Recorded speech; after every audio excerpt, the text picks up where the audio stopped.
नमः श्रीवर्धमानाय निर्धूतकलिलात्मने सालोकानां त्रिलोकानां यद्विद्यादर्पणायते। परम मांगलिक ग्रंथ श्री रत्नकांत शाहुकाचार्य जी के तृतीय अधिकार के ऊपर हमारी चर्चा चल रही है। चर्चा का विषय 5 अणुव्रत का है। पंचाणुव्रत में कल हमने आचौर्याणुव्रत की चर्चा पूरी कर दी। आचौर्याणुव्रत का कुछ सामान्य स्वरूप देखा, कुछ उदाहरण की चर्चा की, उसकी अतिचारों की चर्चा की, भावनाओं की चर्चा की, और इस प्रकार से चोरी, इस पाप की चर्चा हमने पूर्ण की। आज हम ब्रह्मचर्याणुव्रत की चर्चा प्रारंभ करने जा रहे हैं।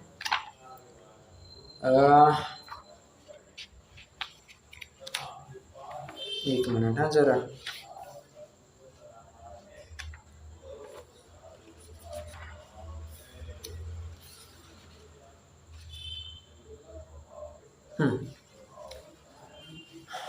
एक काम करते हैं, पहले अपन 59वां श्लोक पढ़ेंगे, उसके बाद फिर अपन चर्चा प्रारंभ करते हैं। न च परदारान् गच्छति न परान् गमयति च पापभीतेर्यत् सा परदार निवृत्ति स्वदार संतोषनामापि। क्या कहा? न च परदारान् गच्छति, मतलब परदारा मतलब होती है स्त्री, तो पर स्त्री के पास नहीं जाता।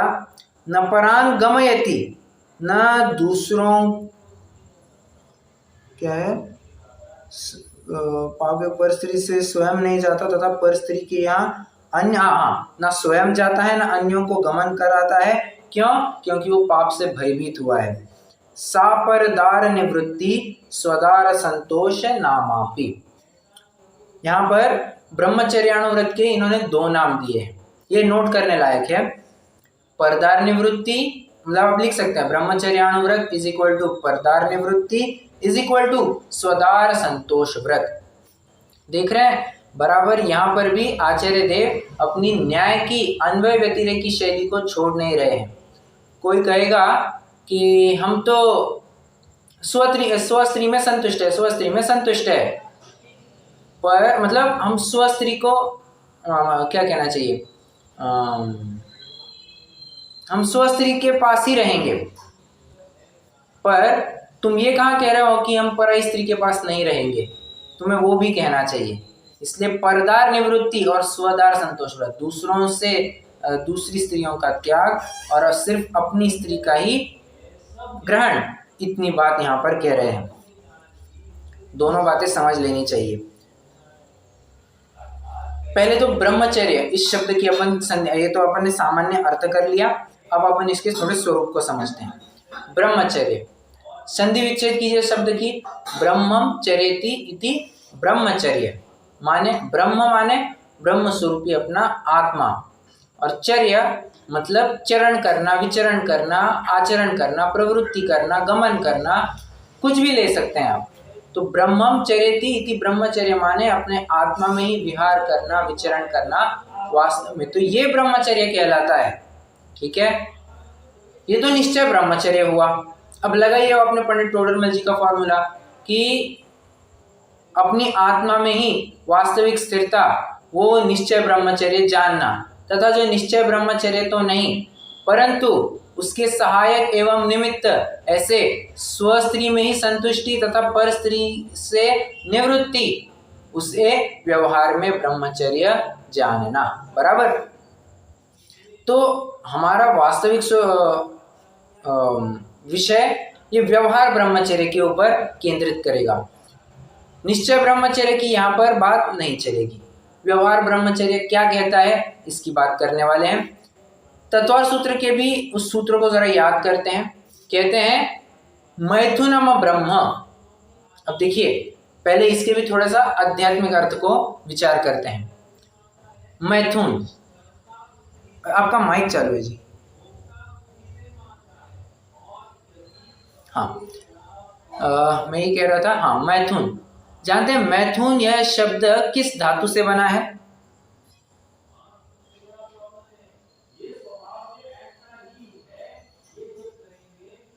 मैंने आपको बताया था, पहले भी बताया हुआ है, मैथुन यह शब्द किस धातु से बना है?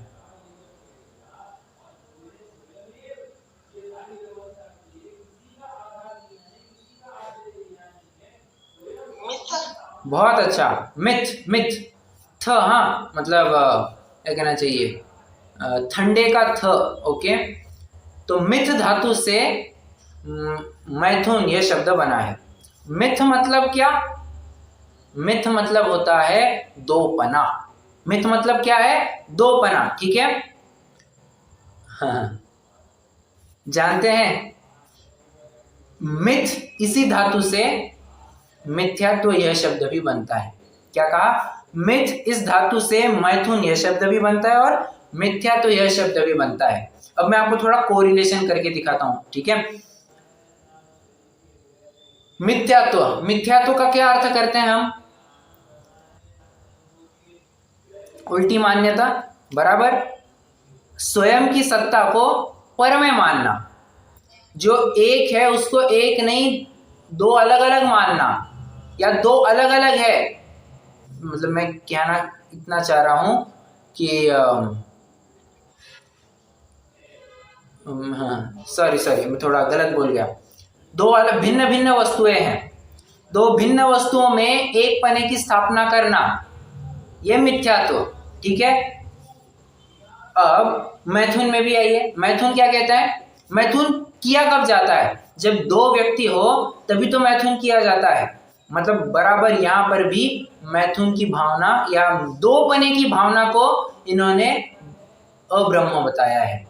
जहां पर तुमने दो पने की भावना की वहीं पर तुम्हारा मैथुन हो गया। देखिए बहुत विशेष बात है। अच्छा, मिथुन रास एक होती है, कितने जनों को पता है? पता ही होगा।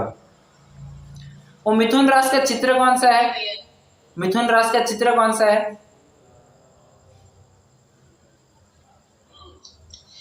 लड़के लड़की का ना, राइट, एक लड़का और एक लड़की का है, ठीक है।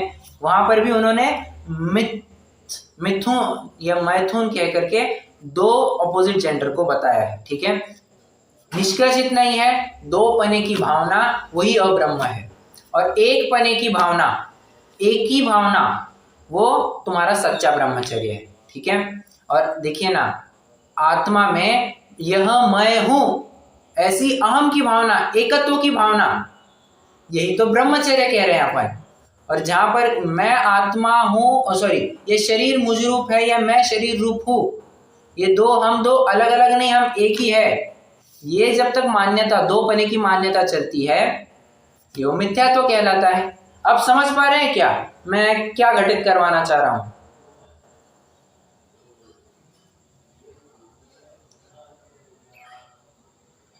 जी भैया जी। मिथ्यात्व और मैथुन, इन दोनों का धातु, मूल धातु मिथ यही है, ठीक है। तो दो पने की भावना ये दुख रूप है, ये सीधा सा बताना चाह रहे हैं, ठीक है। अब हाँ,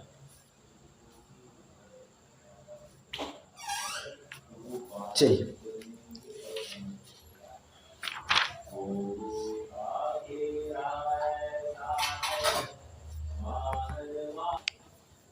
अब इसमें एक बात और समझना, यहां पर कहा है स्व स्त्री और पर स्त्री, ऐसा उन्होंने बाइफर्केशन करके दिया है, ठीक है। अब एक बात जरूर ध्यान में रखनी चाहिए कि पंचम गुणस्थानवर्ती जो श्रावक होता है उसकी एक और एक ही स्त्री हुआ करती है। मतलब जिसकी दो स्त्रियां हैं, क्या वो अणुव्रत नहीं धारण कर सकता? कहते हैं नहीं, वो अणुव्रत धारण नहीं कर सकता है, ठीक है। एक ही स्त्री का भी, स्त्री में भी एक ही स्त्री का परिमाण होता है। मैक्सिमम दो स्त्रियों के साथ वो चौथे गुण स्थान में रह सकता है, दो या दो से अधिक, ठीक है। जैसे प्राइम एग्जांपल है चक्रवर्ती के जी। चक्रवर्ती के जी 96,000 रानियों के साथ रहते हैं, ठीक है। अब 96,000 पत्नियां कही है तो ये अणुव्रत तो धारण नहीं कर सकते, परंतु चौथे गुण स्थान में तो बराबर बने रहते हैं, ओके। अब ये स्वदार के बारे में एक बात हुई। परदार मतलब क्या? अब परदार मतलब कोई भी हो सकती है, एक विवाहिता भी हो सकती है वेश्या भी हो सकती है या कुंवारी लड़की भी हो सकती है, ठीक है। मतलब कहना चाह रहे हैं अपनी स्त्री को छोड़ करके जगत की जितनी भी स्त्रियां हैं सब स्त्रियां परस्त्री परदारा के कैटेगरी में आ जाएंगे। ओके, अब मोटा माटी अपन क्लासिफिकेशन परस्त्री का, अब माता बहनें तो छोड़ दीजिए, अपन उनको नहीं कंसिडर कर रहे हैं, उनको छोड़, जो रिलेशन में नहीं है उनको छोड़ करके परस्त्री का अर्थ किस रूप से किया जा सकता है? एक तो परस्त्री विवाहिता, एक तो वेश्या और एक कुंवारी लड़की, ठीक है। तो कह रहे हैं इन तीनों के पास न स्वयं जाता है, न जाते को, न किसी और को भेजता भी है, ठीक है।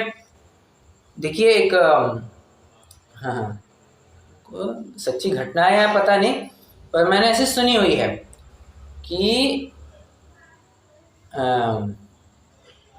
अच्छा, गमन के ऊपर से मैं कह रहा हूँ, वहां से गमन भी नहीं करना। कह रहे हैं वेश्याओं का जो, अब देखिए पहले कैसे हुआ करता था, वेश्याओं का एक डिसाइडेड स्थान हुआ करता था कि वेश्याओं की कोठियां हुआ करती थी कि वेश्या यहीं पे पाई जाएगी, बराबर। आज तो क्या सब जमाना बदल गया है, आज तो क्या है वेश्या घर पे आ जाती है उसकी बात नहीं चल रही है, पहले के जमाने की थोड़ी कुछ बात है। कहते हैं एक गली से दूसरी गली में, एक गली क्रॉस करके दूसरे रास्ते को जाना था, परंतु वो गली थी वेश्याओं की, ठीक है। अब अगर हम उस गली से गुजरे, हमारा कोई इरादा नहीं है वेश्या के पास जाने का, पर हम उस गली से गुजरे, बताइए अपवाद होने की चांसेस ज्यादा है या कम है? ज्यादा है। ज्यादा है। क्यों साहब? हमारा तो इरादा कोई है नहीं ना वैसा। कहते हैं ना कि जिसके पास बैठा हुआ देख लो तो वो माना जाता है। हाँ, यहाँ पर उस गली से गुजरना भी गलत है। क्यों? लोग तुम्हारा अभिप्राय थोड़ी देखने आए हैं, लोग तुम्हारी क्रिया देखेंगे। तुम्हारी क्रिया अगर मतलब तुम उस रास्ते से जा रहे हो, किसी ना किसी को तो ये लगेगा कि हाँ ये भ्रष्ट व्यक्ति है, ठीक है। इसलिए उन रास्तों से भी नहीं गुजरना, ऐसी बात कह रहे हैं, ना दूसरों को भेजना, ठीक है। अब एक प्रश्न है मेरा, क्या कोई अणुव्रती वेश्या के साथ व्यापारिक संबंध रख सकता है या नहीं रख सकता है?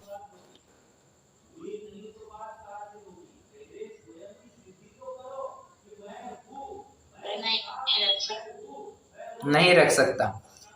दो विवक्षाएं हैं, ये भी एक मुद्दा हो सकता है।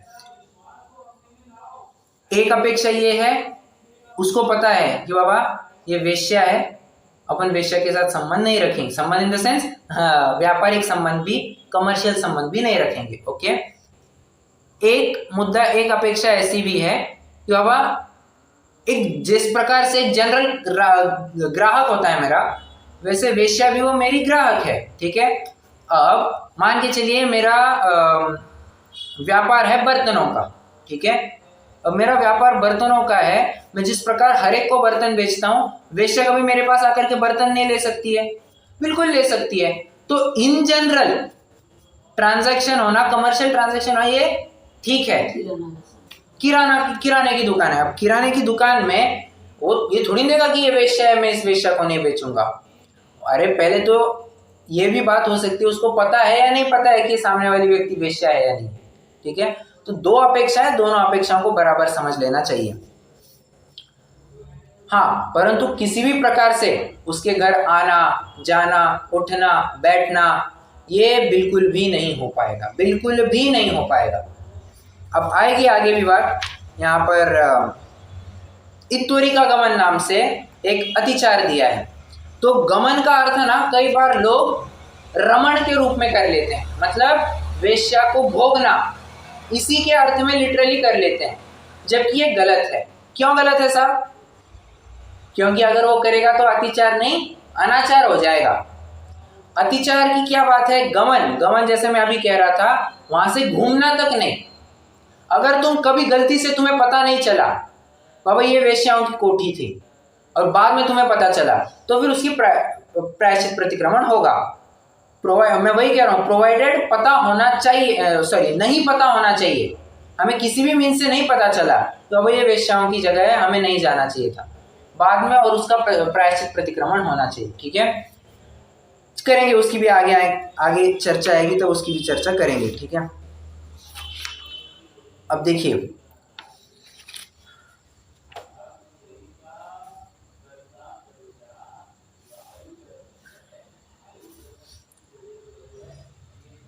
ब्रह्मचर्य में 9 बाढ़ें बताई गई है।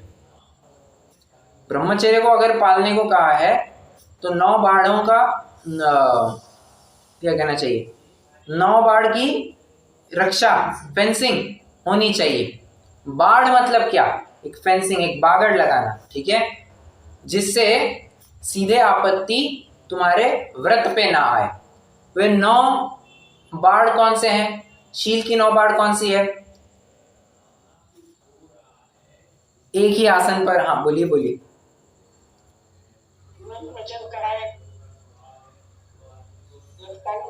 नहीं, वो 9 कोटि हो गए।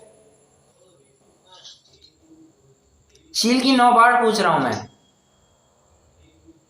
ब्रह्मचारियों की शील की 9 बाढ़ कौन सी होती है?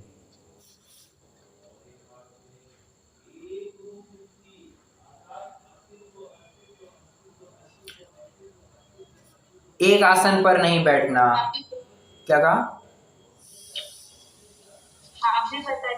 हाँ, एक आसन पर नहीं बैठना, गुप्त में पत्राचार नहीं करना, गरिष्ठ भोजन नहीं करना, कमरे में दर्पण नहीं रखना, बराबर बाल मुंडवाते रहना, ये सब 9 बाढ़। अब मुझे भी एग्जैक्टली सारे याद नहीं आ रहे हैं, बट ये 9 बाढ़ में, और उसमें मेन है गरिष्ठ भोजन नहीं करना। ठीक है, और किसी स्त्री या अपोजिट जेंडर की फोटो नहीं रखना, एल्बम्स नहीं रखना, ये सब ब्रह्मचर्य के 9 बाढ़ों में बताया गया है। ठीक है,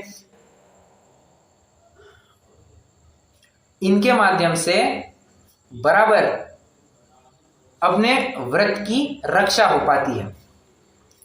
अब एक बात इसमें और समझना, ब्रह्मचर्य कहा है तो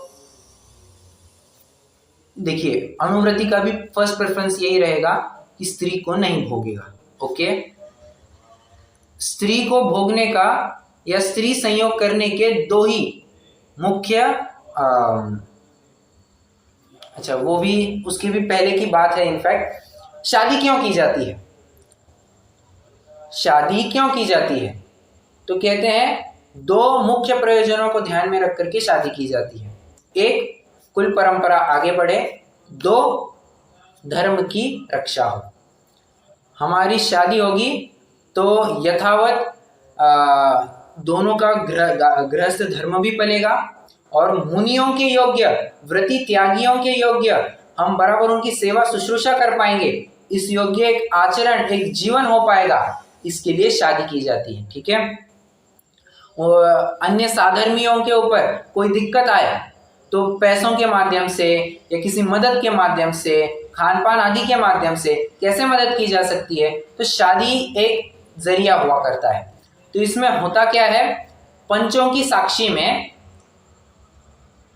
एक अपनी लीगल ऑथोराइज्ड स्त्री के साथ शादी की जाती है, जहां पर वो ये प्रतिज्ञा करता है कि पूरे जीवन भर मैं इसके शील की रक्षा का नियम लेता हूं इन द सेंस प्रतिज्ञा करता हूं कि इसको किसी भी प्रकार से इसके ऊपर शील का आक्रमण नहीं होगा, और इस स्त्री को छोड़ करके अन्य स्त्री की तरफ मेरी माँ या बहन या पुत्रीवत ही दृष्टि रहेगी।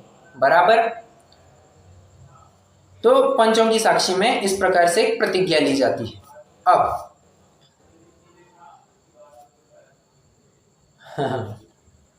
संतान उत्पत्ति का जो प्रयोजन बताया गया है उसमें मैंने जैसे कहा कि कुल परंपरा आगे बढ़ती रहे।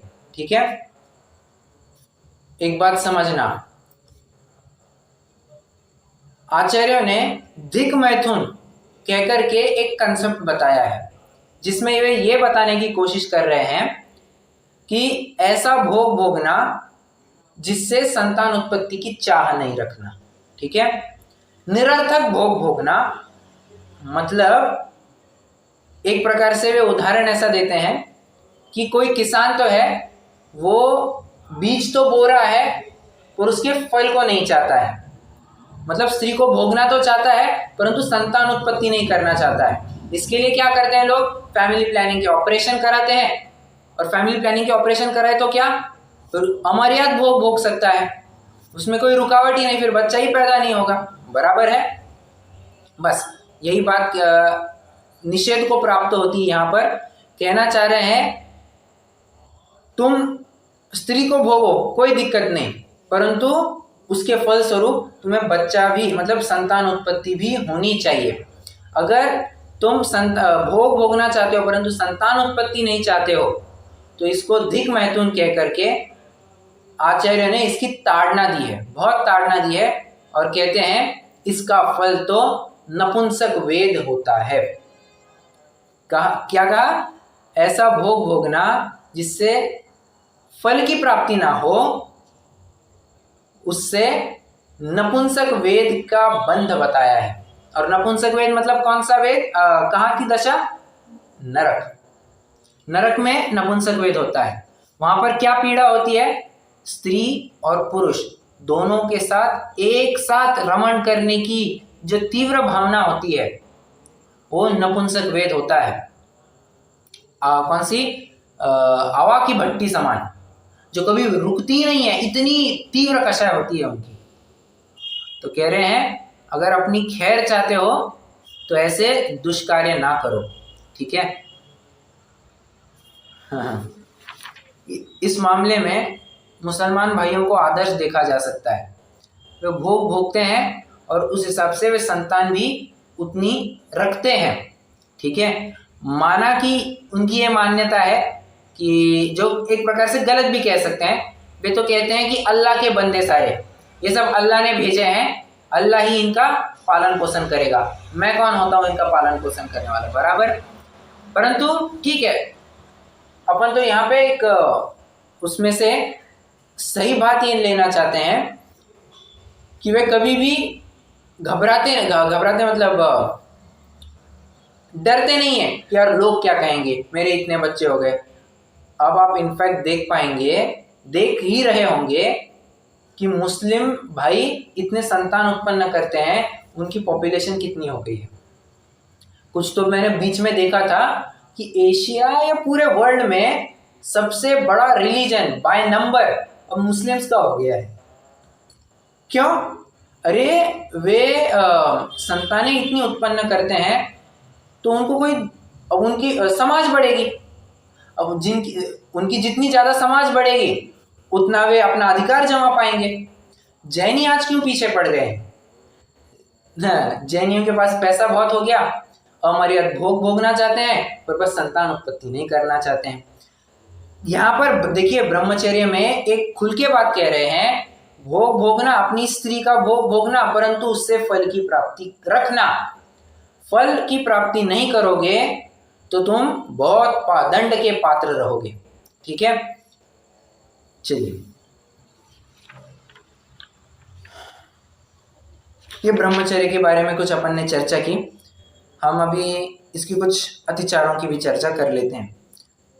आइए 60वां श्लोक पढ़ेंगे। अन्य विवाह करना नंग क्रीडा विटत्व विपुल तृषः इत्वरिका गमनम च स्मरस्य पंच व्यतिचारा। कह रहे हैं अन्य विवाह करण, दूसरों की शादी में नहीं जाना। दूसरों की मतलब अपनी शादी, पॉइंट नंबर 1, अपने पुत्र पुत्रियों की शादी, पॉइंट नंबर 2, और अगर अपने आश्रित कोई भाई बंधु है तो उनके पुत्र पुत्रियों की शादी। ठीक है, इनको छोड़ करके वो किसी और की शादी में नहीं जाएगा।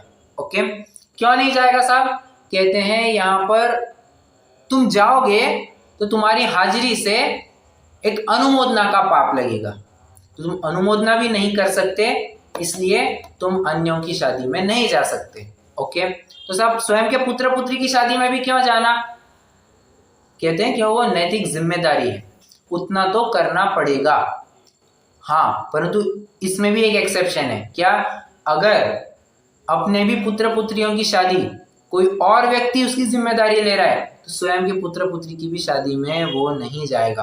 अरे ये पहले होता था ना, पहले क्या होता था, सब जो घर का सबसे मुखिया व्यक्ति है, सबसे बड़ा भाई है या सबसे बड़े ताऊ है, जो कुछ भी है, वो ही सब देख लेते थे। इसकी शादी, ये बेटे की शादी कौन करेगा, इस बेटी की शादी कौन करेगा, सब वो बड़ा व्यक्ति ही देखता था। अन्यों को देखने की कोई जरूरत ही नहीं पड़ती थी। ठीक है, तो इस केस में फिर वो स्वयं के पुत्र पुत्री की शादी में भी नहीं जाएगा। अनंग क्रीड़ा, भोग के निश्चित अंगों को छोड़ करके अन्य अंगों के साथ क्रीड़ा करना। विटत्व, विटत्व मतलब ऐसे कुछ हाव भाव करना जो शील विरुद्ध हो। ठीक है। विपुल तृषा, विपुल तृषा मतलब खूब भोग भोगना, काम सेवन की अति तृष्णा, तीव्रता, लालसा रखना, वो विपुल तृषा। इत्वरिका गमन, इत्वरिका गमन मतलब वेश्या, इत्वरिका मतलब वेश्या लिया है। ठीक है, कितने हो गए साहब जरा गिनना? अन्य विवाह, अन्य विवाहकरण, अनंग क्रीड़ा, विटत्व, अन्य विवाहकरण, अनंग क्रीड़ा, विटत्व, विपुल तृष, इत्वरिका, हो गए। ठीक है। इत्वरिका गमन, ये 5 अतिचार बताए। ठीक है,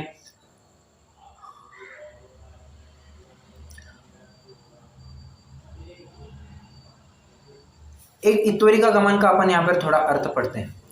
पति रहित वेश्या आदि तथा अन्य व्यभिचारिणी स्त्रियों को इत्वरिका कहते हैं। उन व्यभिचारिणी स्त्रियों के घर आना जाना, उन्हें अपने घर बुलाना, उनसे लेन देन रखना, परस्पर वार्ता करना, उनका रूप श्रृंगार देखना, वह इत्वरिका गमन नाम का अतिचार बताया गया है। ठीक है, एक वेश्या ली है और दूसरी व्यभिचारिणी स्त्री ली है। ओके, मतलब यहाँ पर इत्वरिका का अर्थ इन्होंने दोनों भी लिए हुए हैं। ओके,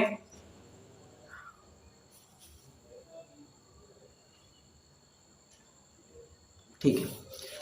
अब एक काम करेंगे, हम भावनाओं की भी चर्चा कर लेते हैं। 5 भावनाएं कौन सी? तत्व सूत्र ले लीजिए, 7वें अध्याय का सूत्र है।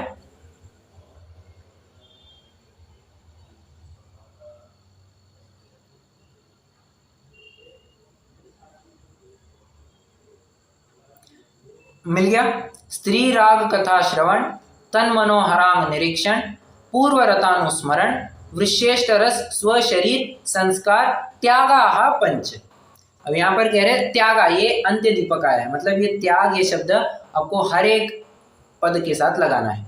स्त्री राग कथा श्रवण, स्त्री की कथा को सुनना, मतलब एक, अब देखना यहाँ पर 5 इंद्रियों के विषय कैसे बता रहे हैं। सुनना कर्णेंद्रिय, तन मनोहरांग निरीक्षण नेत्रेंद्रिय,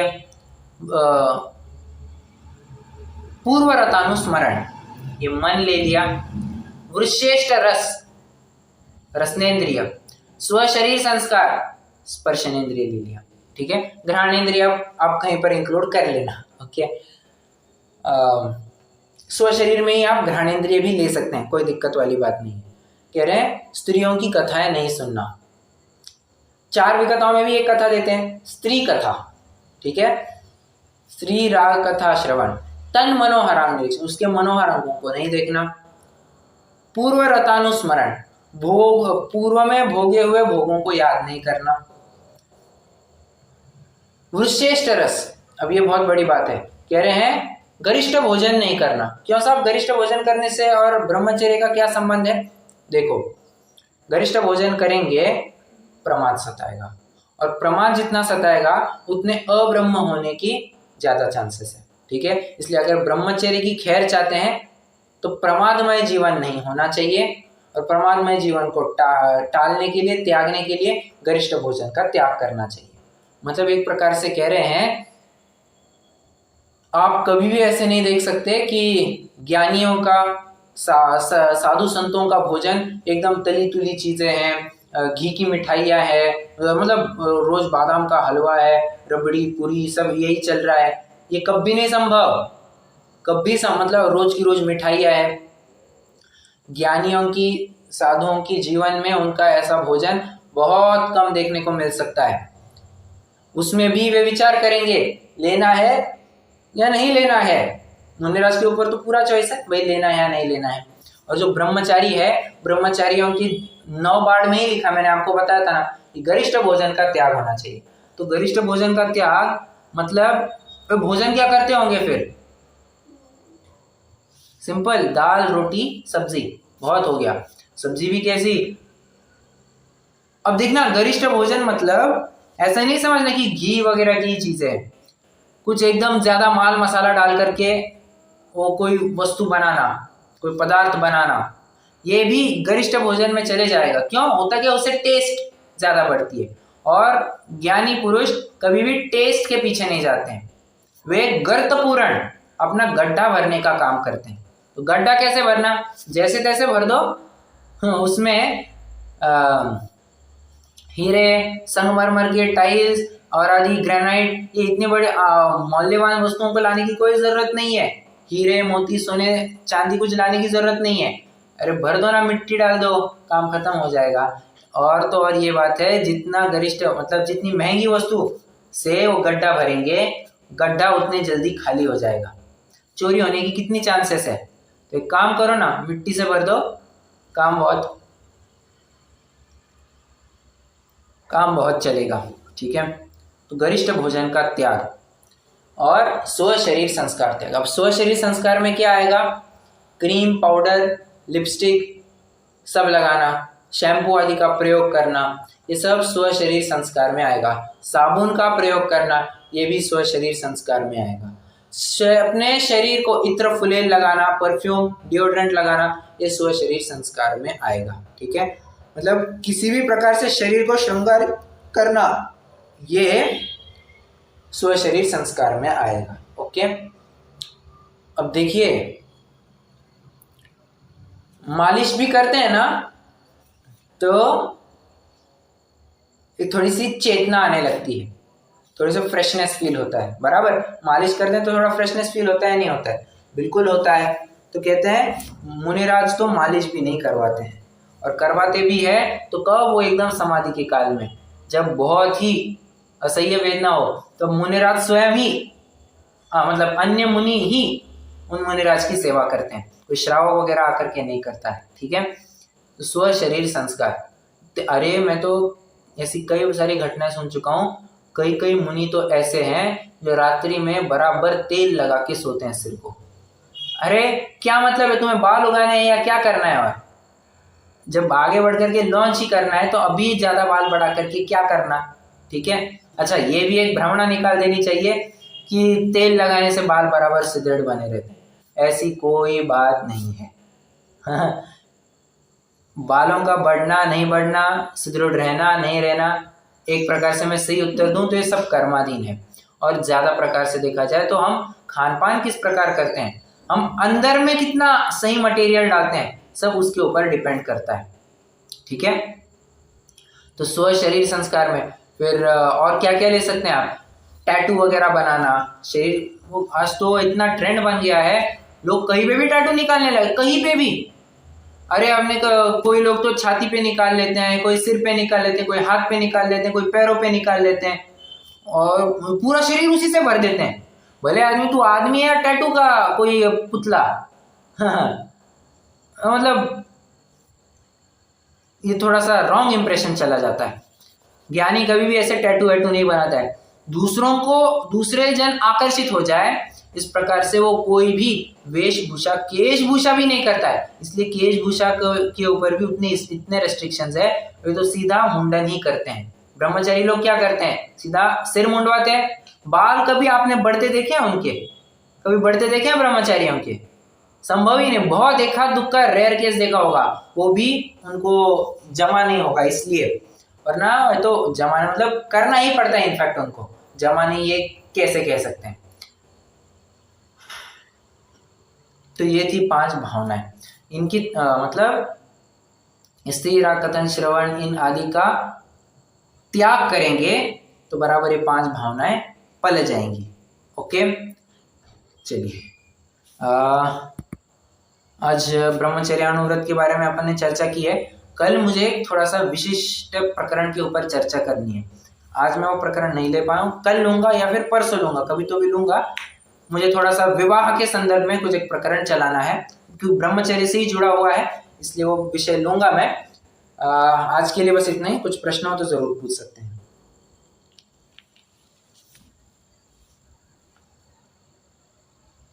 नहीं है, चलिए रुकते हैं। जिनवाणी स्तुति।